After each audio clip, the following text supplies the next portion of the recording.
It is said that a leader's grand vision is often achieved by those in their inner circle. A council whose efficiency of execution could build a legacy or, if unchecked, ruin a nation for generations. This inner circle, not so much the character and intention of the man at the top, is what determines the fate of the people. It is this group near power that leads to the compromises great leaders make to achieve their grand visions of statehood and nation building. Many developing nations have suffered from the compromises forced on them by such councils, leading to wanton corruption and theft on a grand scale of national resources under the watch of great leaders such as Mandela, Nkrumah, Kenyatta, and Lumumba.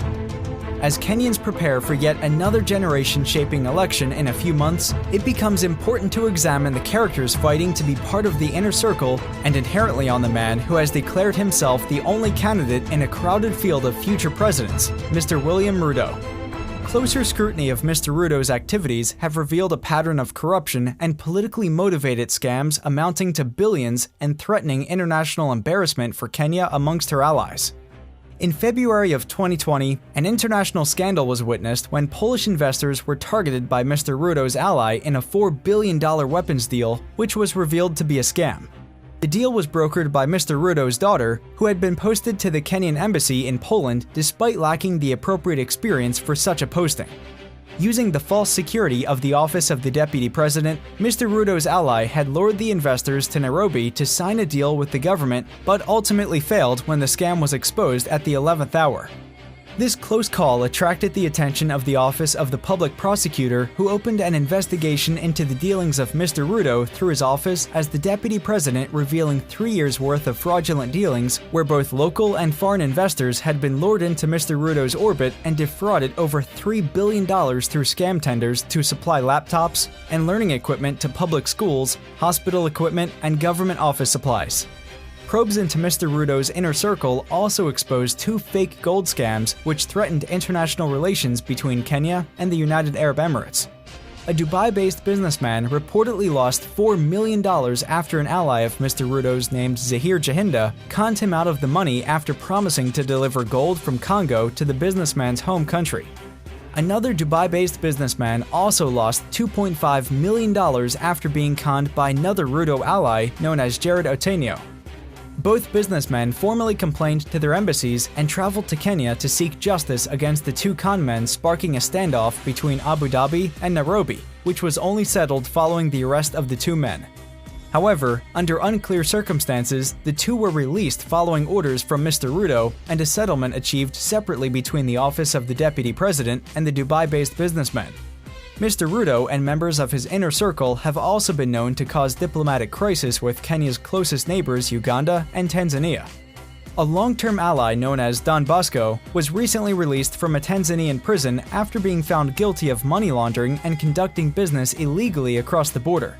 In a scheme Tanzanian authorities describe as running multiple years, Mr. Don Bosco would arrive in Tanzania with millions in Kenya's currency and run it through multiple shell corporations to change into Tanzania currency, which was then returned to Kenya as clean money and reconverted to Kenyan currency for local use in Mr. Ruto's schemes. The latest incident involved the foiled smuggling of terror suspect Harun Aden into Uganda through the deputy president's flight on a private visit to Uganda. Mr. Aden is a Turkish national whose entry and business in Kenya was sponsored by Mr. Ruto, who introduced him as an investor. However, authorities in Kenya and Uganda were unable to verify Mr. Aden's business credentials and investment portfolio, and before he could be investigated thoroughly, Mr. Aden was transported away from Kenya under yet more unclear circumstances. It would later be revealed by Ugandan authorities that Mr. Aden was not cleared to enter the country, and his planned trip with Kenya's deputy president would have caused a diplomatic scandal given his previous arrest related to terrorism. Furthermore, Mr. Aden's presence in Kenya and his patronage under Mr. Ruto nearly caused a diplomatic row with Turkey, where Mr. Aden is wanted by state officials for his alleged role in the 2016 failed coup against President Erdogan. Following his arrest by German anti-terror forces, Mr. Aden was reportedly connected with anti-Erdogan leader Fethullah Gulen, who is accused by Ankara of sponsoring the failed coup to oust President Erdogan and leading to the deaths of hundreds. Turkey accused Kenya, and particularly Mr. RUTO, of harboring enemies of the Turkish government by collaborating with neighboring Uganda to allow training of hostile forces, threatening a diplomatic standoff, and at worst, allowing the establishment of radicalized elements that would threaten global peace through acts of terror. Worryingly, Mr. RUTO's office has been unable to explain why he made a phone call to a local bank seeking a multi-million loan for Mr. Aydin, the purpose of which Turkey argues is to continue funding Gulen's anti-government activities. The picture painted by Mr. RUTO's inner circle is one of concern. On the international stage, those connected to him, including his daughters, are linked to scams that at their lowest steal millions from individuals and at their highest threaten diplomatic mayhem.